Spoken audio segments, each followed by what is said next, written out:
Now you can start. Okay, so on the first page of the preface, in like the bottom of the big long first paragraph, there's a sentence, and it says, "For indeed, combat is like unsafe sex, and that it's a major thrill with possible horrible consequences." I thought that was kind of like a cool way of looking at war, just because it really kind of connects to, I mean, like, because we don't really know what goes on in the war, and so. I thought it was kind of like a weird connection too, because I feel like unplanned pregnancy is such a less of a horrible consequence than death, you know? Like, I don't know. But it's like in a way that we can understand it, I guess.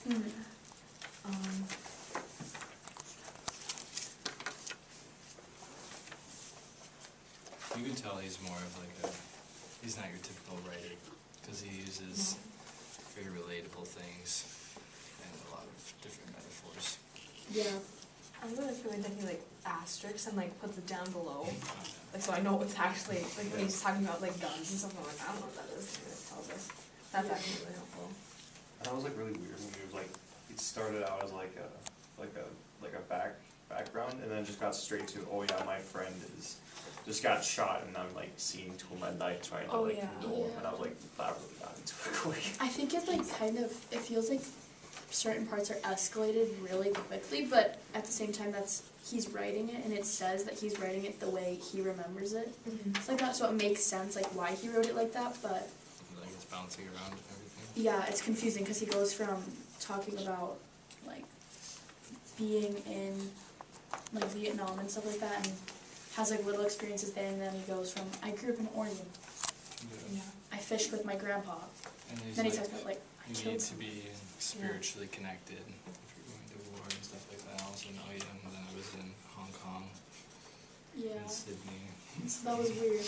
And then, like, when he talks about being, like, you can't fully be, like, mentally prepared, like, there's nothing that prepared somebody, and then he keeps talking about how he's, like, looking for somebody to, like, lead him and stuff like that, but I feel like he's gonna realize that there's no one out there who's gonna be able to help him, like, they're all going through the same exact thing. It's just, like, an unspoken sort of, like, He kind consensus. of contradicts what he's saying. Like, he's like, you can't be ready for your war. And then he's like, next page, he's like, you need to be ready. I feel like he's taking from what he went into it with, and he's like, cause like in the whole first, whatever he said, was, I wrote this book primarily to come to terms with my own experience of combat, and then later, it's like, I also want to share my thoughts and experiences with young people who are contemplating joining the military.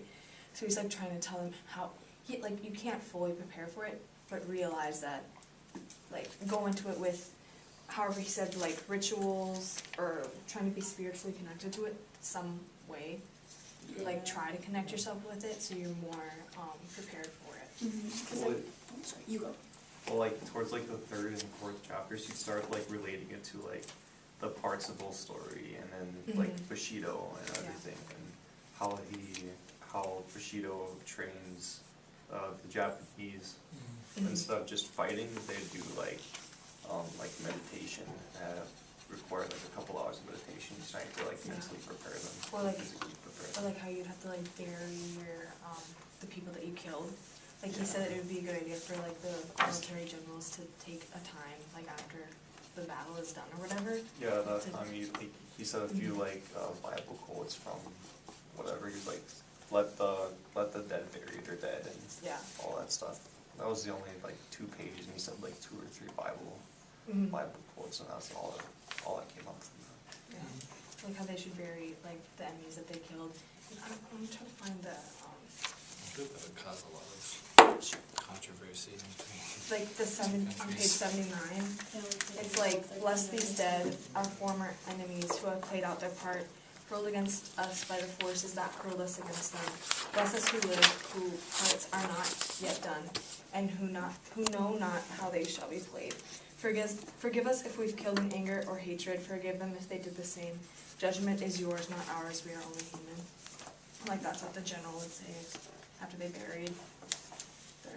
I think that'd be a way to like connect it to humanity, not just like crispy critters or whatever.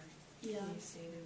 And there's like a part that he talks about when he's with that one guy, and they're like it's just those two, and they're at like a post or something like that, and then there's like people throwing grenades at the two the guys, and kids. then, yeah. Oh, And then yeah. he talks about how, like, he kept himself detached even with killing that person. Like, it didn't bother him until, like, when he came home, and then it started talking about how he was comparing the kid he killed to his son.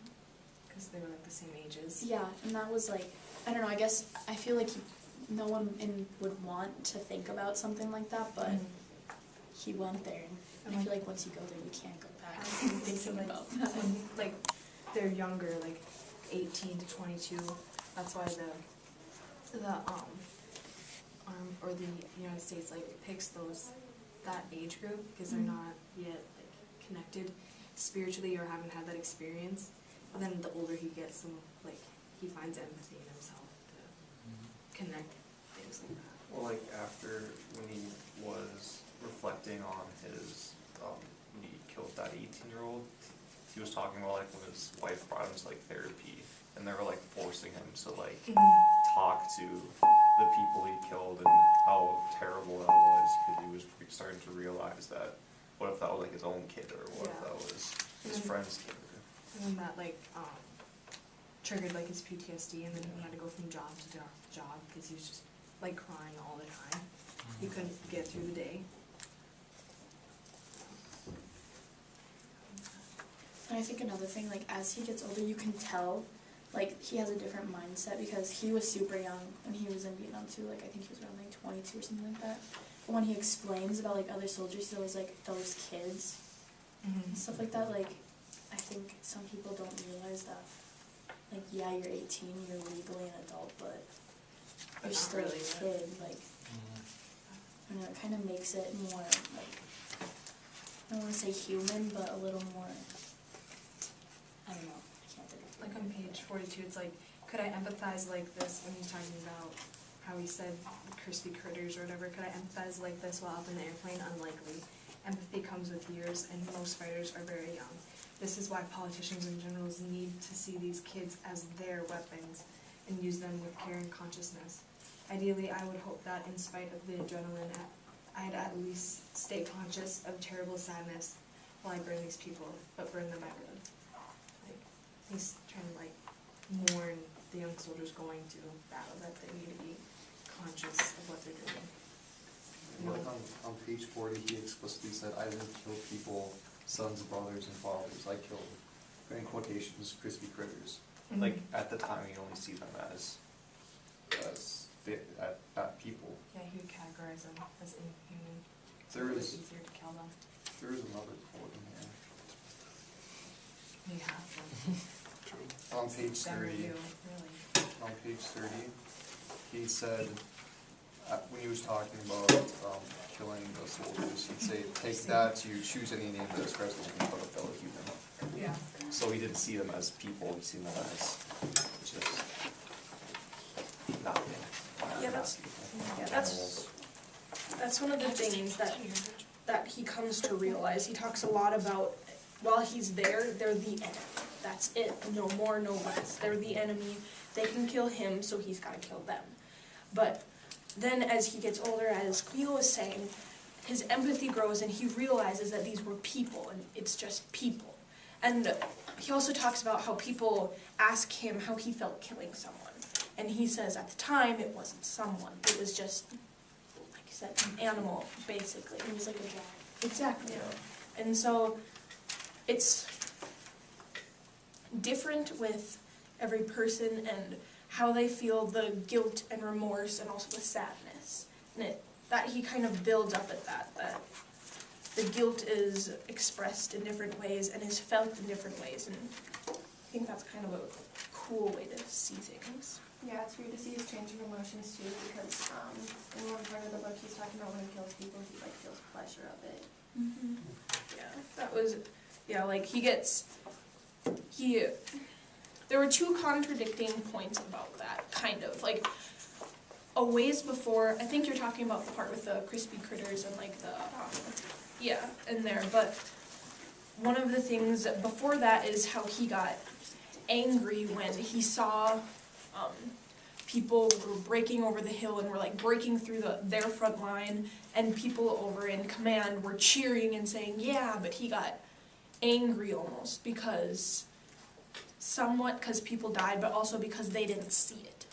They didn't feel the terror and all of that. But then also, he's the one who got excited then when others were dying and he was killing them. And so it's contradicting, but it's kind of a thing.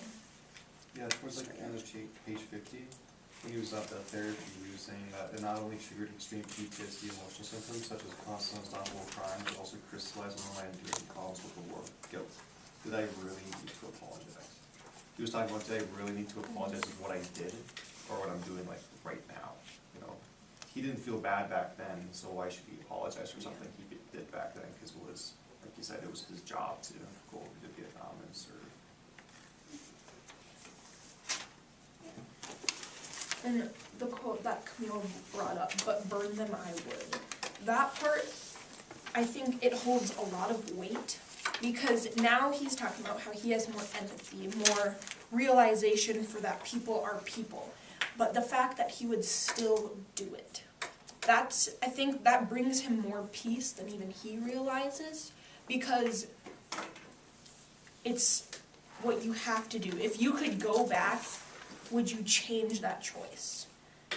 And apparently he wouldn't. So I think that is kind of a consoling factor of it must be done. Yeah, because it helped him grow as a person as well. Mm-hmm.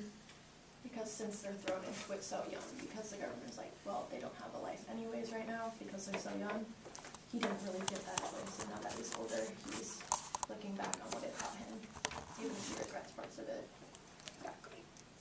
Well, even like him now in chapter 4 on page 64 or 67, he said, "I love this power." When he was talking about him killing, he said, "I love this power and I still love it, and it scares the hell out of me." He still feels exhilarated doing this type of stuff. Like he hasn't really changed. He just sees how bad it was. Exactly. But he's not he's remorseful, but it still excites him, I guess. Yeah. And that kind of brings up one of his other points, the animalistic side of humans. How a lot of people will be like, where they'll ask him, how did you feel killing someone? And then if he like answers, or if someone else answers not like it felt awful and everything like that, they said they're horrible people, but at the same time it's kind of in all of us at some point. And where was it in here that some people, no, this was in a different book I read, but some people just break. Okay, there's a breaking point of soldiers where, and it's not like they're crying or anything like that, but it's the breaking point of connecting people to people instead of just enemies. And so that is kind of the breaking point there, and the breaking point of your human side more towards your animal side. The part that knows that killing is what must be done, even sometimes when it shouldn't be done. What's been said about like boot camp towards like the very beginning of the book is that it taught him how to release those restraints on him from being humane to killing. But even then, he said that the Marine Corps taught me how to kill, but didn't teach me how to deal with killing.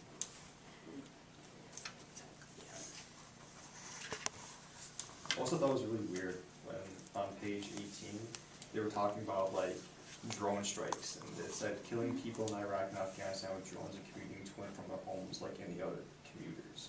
Like, you're dealing bombs to not only like terrorists but also civilians, and you can just go back and forth from your home like any other job. It's just like that much power. Yeah, it also kind of shows how much war has changed. Like, if you go back to early on in, like, let's say even our American Revolution, that's a little bit farther back than what I'm trying to get at, but there, I know, but where people were going for people, okay? So it's, the war was fought where the war was. It didn't really cross over to the civilian life, and then you get more towards World War II, and the whole thing was to force a reaction. Okay, so they were bombing civilian cities and everything like that, and that's what's also kind of here too. It detaches the humanity from it, okay? You're doing what would benefit you in the war and not what would benefit people as a world. Like connecting with how they like bomb, like go to and from like a workplace and virtually bomb real people. That kind of connects to the 77, where he was like, sometimes like it's dulled until you listen, or like you hear the dogs eating on the dead, smell human meat rotting, listen to the wailing of the orphan child, and pick up chunks of the body and feel the true meaning of dead weight. And then he goes on to say, this is another reason why computer game warfare has no natural checks on its violence. Because you just see it. You don't smell it, you don't hear it. Well, you might hear, but you don't hear the orphan. Yeah, you don't Kid. feel it like the And then, like this, like listen to the wailing of the orphan child and go mad with it. Because you can't get it out of your ears until you either walk away or do away with the child. Until you kill the kid. And like with people going to and from work and just pressing a button and bombing a town, they don't smell it, I don't even know if they hear it or not. think about Like it. it's so detached. Yeah. It's kind kind of like scary that people, But you can just have that Yeah, power. like- yeah, that people just go to work and then come back home. It's like Oh, normal. how was the office today, honey? Like I think he worked that in there. He was like, just another day at the office or whatever. But it wasn't just like war, 72, he was saying like how he went to Calcutta on a business trip and he saw this little girl who had both of her hands cut off and Yeah. had the thing around her neck so she could have, it said to enhance her ability to beg. Yeah. So they cut off her hands and put the begging thing around her neck. So she gets So she more could get money. Like, imagine being the mom and be like, okay, we're gonna cut your hands off today, so you get $10 instead of $4 today. Like that's, But I was just saying like that's not just war too, it's everywhere and all the time. It's just intensified when war comes, which is even more so. on like 71 where there's a martial fantasy of the clean kill, and now it's becoming more and more like a reality to where you could just zap someone or, you know, obliterate them or whatever. It's kind of scary to think of what future war is going to be like then, what future violence could be like.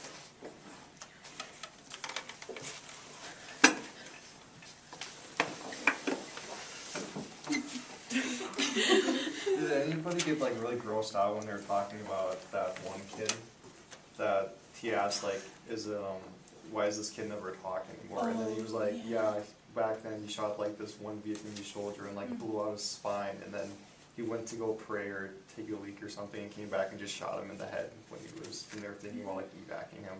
Yeah. And ever since then he just never talked. I was just like, wow, that's what. I found it really War interesting is. how he talked about some of the other soldiers. Like, he talked about them each with like a really specific tone, but when he talked about them, he only I felt like because he only noticed certain things about them, and he didn't realize until later what actually caused those things. So that kind of, with me, fit the whole him being desensitized to what was going on around him at the moment, and then like the empathy that showed up later in life.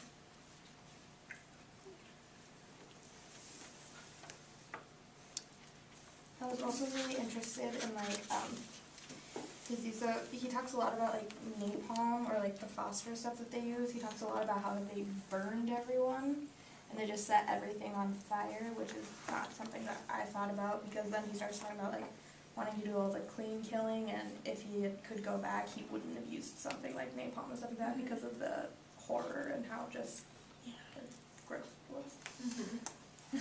And that's kind of that same thing as like the animalistic side, this side that just wants to see the people who are trying to hurt you dead through any means, through anything like that.